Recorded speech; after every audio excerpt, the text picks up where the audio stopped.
Good morning, জয় জগন্নাথ। দেখো বন্ধুরা, সকালবেলায় বেরিয়ে পড়লাম বাজারের উদ্দেশ্যে। আজ হচ্ছে যে একটু বাজারে দরকারের জন্য যাচ্ছি। আর কি দরকারে যাচ্ছি সেটা তো তোমাদের সাথে শেয়ার করবই। তার জন্য আমার ভিডিওটা পুরোটা তোমাদেরকে দেখতে হবে।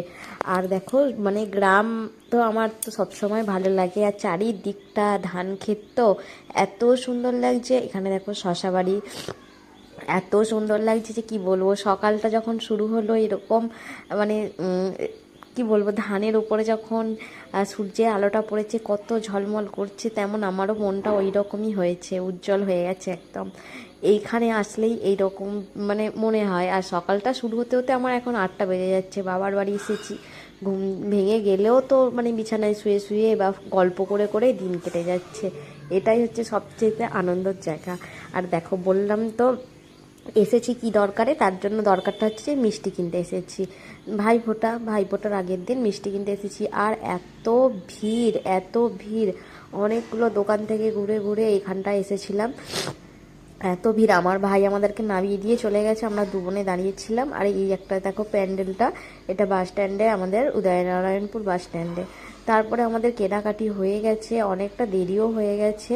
ভাইও এখানে সবজি মার্কেট, তারপরে একটু গ্রসারি জিনিসপত্র কেনাকাটি করলো। মানে অনেকটা টাইম হয়ে যেতে এবার আমরা বাড়ির দিকে চলে আসছি। আস্তে আস্তে আমাদেরই এখানটা একটা পুজো হয়, এই যে খুব সুন্দর ঠাকুরটা বানায়। আর এই যে দেখো, মিষ্টি কিনে নিয়েছি এতগুলো। আমাদের এত ভাই যে কি বলবো, ভাইয়ের মানে শেষ নেই, এত ভাই। আর এখন তো মানে কি বলবো, বাজারের যে অবস্থা আছে আর বলার নয়। আর এখানে দেখো ঠাকুর এসে আমার অনেকটা পর স্নান টান করলাম, করে তারপরে দুপুরবেলা দেখছি 12টার সময় ঠাকুর মশাই এসেছেন, হচ্ছে যে পুজো হচ্ছে। আর এখানে হচ্ছে যে আমাদের হেড হচ্ছে রাঙা দাদু, আর দাঁড়িয়ে আছে ওখানে। আমাকে বললো যে তুই একটু ফলগুলো দিয়ে দে, বলে আমি একটু সবাইকে ফল টলগুলো দিয়ে দিচ্ছিলাম। আর আমার ছেলে তো ফল খায় না, সেই কারণে ওকে অনেকবার বলছি যে খা, ঠাকুরের প্রসাদ একটুখানি খা, বলে বলে অনেক করার পর এই যে একটা নিয়েছে। আর আমার এই যে ওইটা একটা কাকার ছেলে, ও আমার ছেলের বয়সী, আমার ছেলের চাইতে 5 মাসের ছোট। আমার ছেলে অন্নপ্রাশন, আর ও হয়েছে। আমার ছেলেকে ওই জন্য আমার বাবার বাড়ি থেকে মানে অন্নপ্রাশনে ভাত খাওয়াতে পারিনি। আর তারপরে দেখো, ওখানে হলো আমার বোনের মেয়েও প্রসাদ প্রসাদ নিল। তারপরে ঘরে এসেছি, এসে যে ছেলেকে খাওয়ালাম, খাইয়ে দাইয়ে আর কিছুই ভিডিও করিনি। এখন তো মানে এখানে এসে ভিডিও করার মনও যায় না, শুধু মনে হয় ঘুরে ঘুরে বেড়াই। তারপরে দেখো, এখানে সন্ধ্যাবেলা দেখলাম যে মানে আরতি হচ্ছিল না কি হয়েছিল, আমি একটু ঠাকুর ঘরে এসেছিলাম, একটু ঠাকুর ঘরটা দেখছিলাম। আবার একটু মাকেও তোমাদের সাথে দর্শন করালাম। আর এটা তো আমাদের বড় কালী মা, এটা তো তোমাদেরকে আগের দিন দেখিয়েছি। আর বন্ধুরা, ভিডিওগুলো কেমন লাগছে অবশ্যই আমাকে কমেন্টে জানাতে ভুলো না। তোমাদের ভালো ভালো কমেন্ট আসলে ভিডিও বানানোর উৎসাহ আমার বাড়বে। এমনিতেও তো এখন মনটা ভেঙে গেছে, এখন আর ভিডিও বানাতে ইচ্ছাই করে না। জানি না সেইভাবে কেউ মানে মানে সাপোর্টও করছে না আমার। ওই জন্য মনে হয় যে ভিডিও করাটাই মনে হয় বেকার, ভিডিও করাটা ছেড়ে দেওয়াটাই ভালো, মাঝে মাঝে মনে হয়। আর ছাড়ো ওইসব কথা। তারপরে দেখো, আমার বাপিকে মানে বাপি এই যে আমার বোনের মেয়েকে আর আমার ছেলেকে নিয়ে হচ্ছে যে এই যে পটাকা ফোটাতে এসেছে, বোম ফোটাতে এসেছে।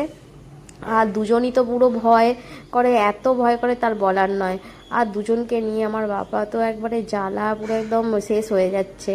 আমার ছেলে আর বোনের মেয়ে দুজনেই এবারে এমন মানে বদমাইশি যে বলার না, আর ভয়ে পুরো একদম ওদের অবস্থা খারাপ। তার মধ্যে বোনের মেয়ে ফট করে ওই রঙ্গশালগুলো জ্বালাচ্ছিল, হাত দিয়ে দিয়েছে। সে এক কাণ্ড, মানে দুজনকে নিয়ে সামলানো যে কি মুশকিল বলার নয়। এই যে আমার ছেলেকে দেখো, একটা তুবড়ি জ্বালাতে দিয়েছে, সে ভয়ে একবার তার অবস্থা খারাপ।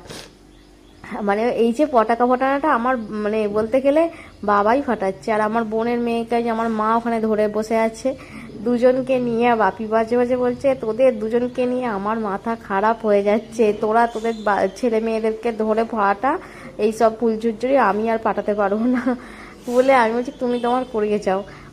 তারপরে দেখো, এখানে শেষ দাদু আর শেষ দিদি। শেষ দিদি তো এই এখনো 1 বছর হয়নি যে মারা গিয়েছে। আর শেষ দাদু তো অনেক দিন হলো মারা গেছে, 2 বছর মনে হয় হয়ে যাবে।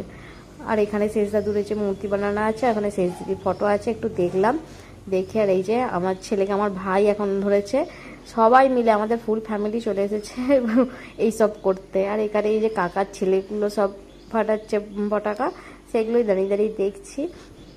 আর তার বেশি তো ভিডিও করতে পারিনি, ছোট ভিডিওটা করেছি বন্ধুরা। তোমাদের কাছে আমার অনুরোধ, পুরো ভিডিওটা দেখো। তোমরা তো 4 মিনিটের ভিডিও করলেও তোমরা ফুল ওয়াচ করো না, আর 12 মিনিটের ভিডিও করলে তো ফুল ওয়াচ করার কথা আমি ভাবতেও পারি না। তাই তোমরা যে যা দেখছো, যতটুকু দেখছো অবশ্যই ফুল ভিডিওটা দেখো, ভালো লাগবে। আজকের মতো আসি, টাটা বাই বাই, ভালো থেকো।